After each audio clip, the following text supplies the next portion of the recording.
Tagal-tagal na nga rin simula ng last mini vlog natin mga mare, kamusta naman kayo? Lalo na ngayon at solo flight lang natin dahil mag-isa na lang ako sa tindahan. Hindi pala madaling pagsabay-sabayin mga mare, kaya ito, bihirang-bihira na lang tayo makapag voice over. Pero kahit gano'n, ay pipilitin pa rin nating makapag-upload. Sa tunay lang mga mare, bukod sa kumikita tayo dito, ang pinaka main reason ko rin kaya ako nagmi-mini vlog dahil nadodocument ko ang aking buhay. Ang saya kayang balikan ng mga memories. Memories na nakakapagbigay inspirasyon sa iba. Aside from that, syempre nakaka-enjoy din naman talagang gumawa ng reels at mga mini vlogs. Nag-e-enjoy ka na, kumikita ka pa, o diba? Tapos yung kinikita mare, $0.01 kada upload.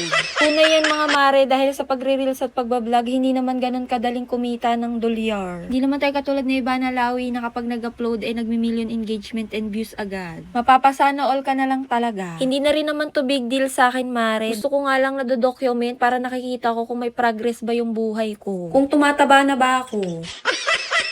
Kidding aside, malay natin mga mare pag nagkamuang na yung anak ko. Tapos mapanood ng anak ko ay maging proud siya sa akin. Pati sa kanyang papa. Dahil nakikita niyang nagsisikap ang kanyang mga magulang. Sa tunay lang mga mare ay hindi na nagmamatter sa akin kung kikita ba tayo o hindi. Okay na sa atin na magkaroon ng additional income. Wala namang masamang mangarap, basta masipag ka. Nagtataka nga yung ibang mga nakakakilala sa akin mare, bakit daw nagmi-mini vlog pa ako? Eh meron naman daw akong tindahan at may trabaho naman yung mister ko. Yung style daw namin parang ang dami naming anak na binubuhay. Eh bakit marunong pa kayo? Charis. Syempre mga mare, nangangarap tayo. Na balang araw kahit retired na tayo ay hindi tayo magiging pabigat sa ating mga anak. Yung tipong sinisecure na natin yung pagtanda natin. Hindi na sapat sa akin ngayon ang sumusurvive lang sa araw-araw. Kailangan pati future ng pagtanda mare. Hindi tayo palaging bata. Kaya kahit anong pagkakakitaan ay ginagawa na natin, walang hiya-hiya, hindi tayo mapapalamon yan.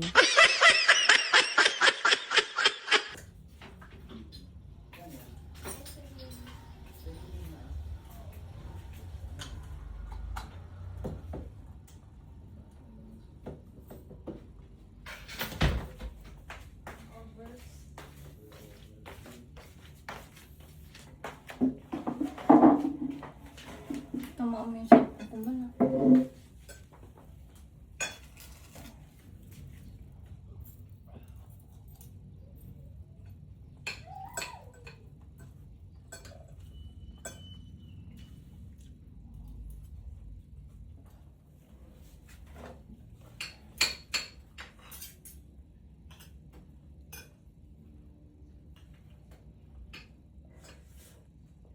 Magkano din nila na Ella?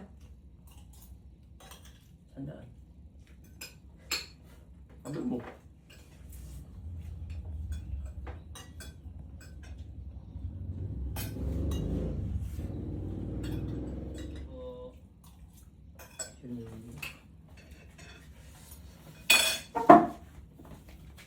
Ano?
Wait lang.